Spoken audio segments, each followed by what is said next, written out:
Hi, this is Dan Whitney with the Whitney Law Firm here in Towson, Maryland, located right outside of Baltimore.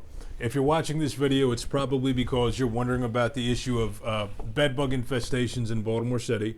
Unfortunately, there are many bed bug infestations in the city. I'm familiar with this because I'm an attorney and I handle bed bug cases. And we've filed suit against many property managers and landlords in Baltimore City for bed bug bites, bed bug infestations, and all the related issues that go along with that.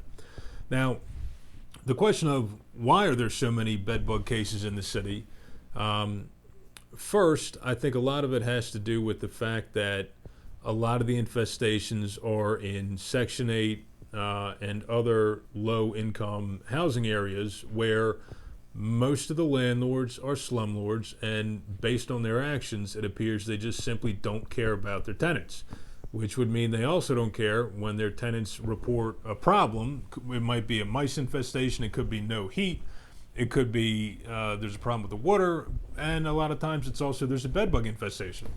And what these uncaring slumlords do is they either ignore it and just say, too bad, or what they might do is send out whoever the maintenance man is or maintenance person, who very often has not been trained, and they'll just spray some chemicals that they bought off the shelf somewhere. And of course it's not going to work.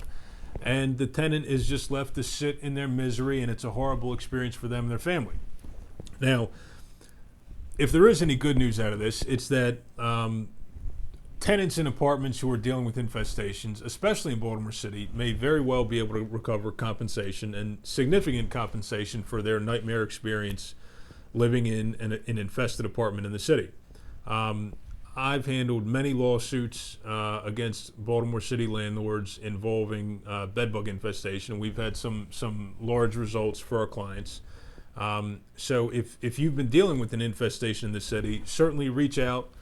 We very well may be able to help.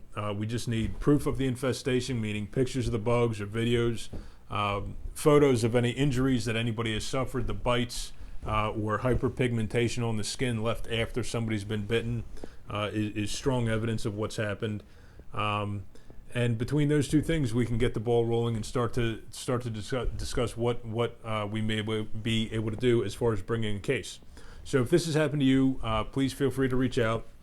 I'm Dan Whitney with the Whitney Law Firm in Towson. We handle cases primarily across the state of Maryland. And of course, consultations are always free. And if we take your case with a bed bug claim, there will be no out-of-pocket costs for fees or expenses ever. So I hope this has been helpful. If you're looking for more information on bed bug cases, please check out the other videos we've made. Check out the blog on the website. Thanks a lot, and I look forward to hearing from you if we can help. Take care.